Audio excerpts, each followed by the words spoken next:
ಕಳೆದ 3-4 ದಿನಗಳಿಂದ ನವಲಗುಂದ ನಗರ ಸೇರಿದಂತೆ ತಾಲೂಕಿನಾದ್ಯಂತ ಸುರಿಯುತ್ತಿರುವ ಮಳೆಗೆ 36ಕ್ಕೂ ಹೆಚ್ಚು ಮನೆಗಳಿಗೆ ಹಾನಿಯಾಗಿದೆ.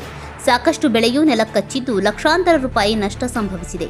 ಶುಕ್ರವಾರ ಸುರಿದ ಭಾರೀ ಮಳೆಗೆ ರಸ್ತೆ ಯಾವುದು, ಹಳ್ಳ ಯಾವುದು ಒಂದೂ ತಿಳಿಯದ್ದಾಗಿದ್ದು, ತಾಲೂಕಿನ ಶಾನವಾಡ ಗ್ರಾಮದ ಮನೆಗಳಿಗೆ ನೀರು ನುಗ್ಗಿದ ನೀರನ್ನು ರಾತ್ರಿಯಿಂದ ಬೆಳಗಿನವರೆಗೂ ಮನೆಯವರು ಹೊರಹಾಕುತ್ತಿದ್ದ ದೃಶ್ಯ ಗ್ರಾಮದಲ್ಲಿ ಸರ್ವೇ ಸಾಮಾನ್ಯವಾದಂತಿತ್ತು.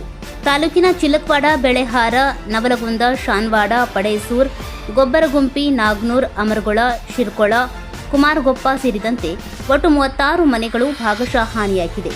ಕಂದಾಯ ಇಲಾಖೆ ಅಧಿಕಾರಿಗಳು ಭೇಟಿ ನೀಡಿ ಮಹಜರು ನಡೆಸಿದ್ದಾರೆ. ತಾಲೂಕಿನಲ್ಲಿ 3 ದಿನಗಳಿಂದ ಸುರಿಯುತ್ತಿರುವ ಮಳೆಗೆ 36 ಮನೆಗಳು ಬಿದ್ದು ಹೋಗಿರುವ ಬಗ್ಗೆ ಕಂದಾಯ ಇಲಾಖೆ ಅಧಿಕಾರಿಗಳಿಂದ ಪ್ರಾಥಮಿಕ ವರದಿ ಬಂದಿದ್ದು, ಅಧಿಕಾರಿಗಳು ಸ್ಥಳ ಪರಿಶೀಲನೆ ನಡೆಸಿ ಮಾಹಿತಿ ಕಲೆ ಹಾಕುತ್ತಿದ್ದಾರೆ.